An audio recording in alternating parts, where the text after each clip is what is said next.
Last audio check, last audio check. Can we make sure all our phones are on silent, please? Everyone's phones on silent. Please double check your phones. Last audio checks. All phones on silent, please. All phones on silent.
Good evening. The presidency is the most powerful office in the world. It's an office that not only tests your judgment, perhaps even more importantly, it's an office that tests your character.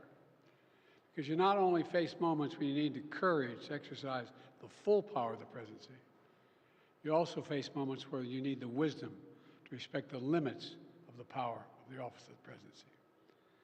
This nation was founded on the principle that there are no kings in America. Each of us is equal before the law. No one is above the law, not even the President of the United States. With today's Supreme Court decision on presidential immunity, that fundamentally changed. For all practical purposes, today's decision almost certainly means that there are virtually no limits on what a president can do.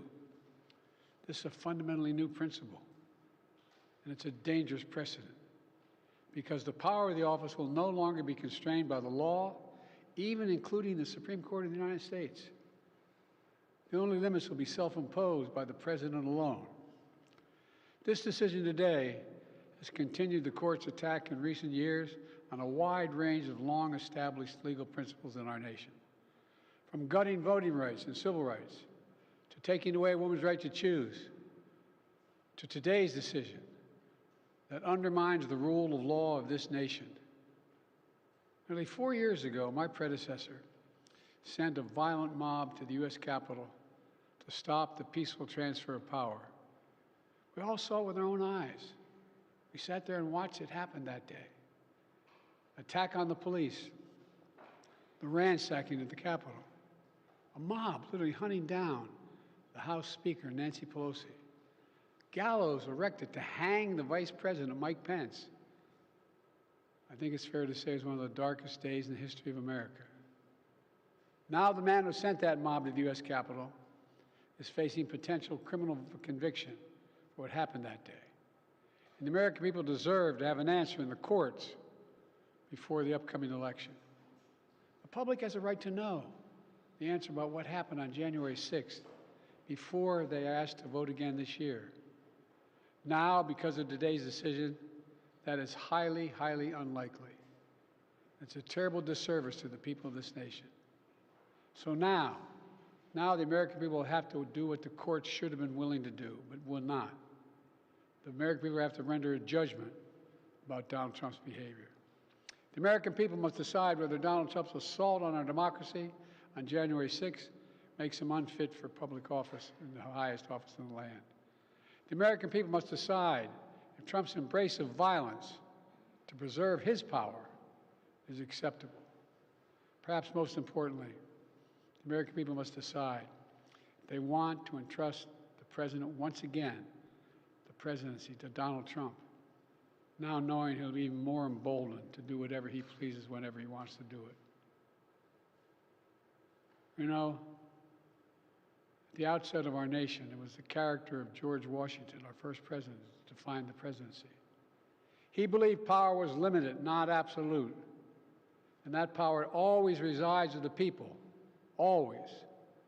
Now, over 200 years later, with today's Supreme Court decision, once again, it will depend on the character of the men and women who hold that presidency that are going to define the limits of the power of the presidency, because the law will no longer do it.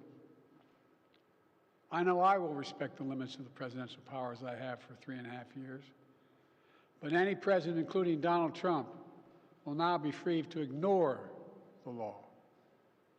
I concur with Justice Sotomayor's dissent today. Here's what she said. She said, in every use of official power, the president is now a king above the law. With fear for our democracy, I dissent. End of quote. So should the American people dissent. I dissent. May God bless you all, and may God help preserve our democracy.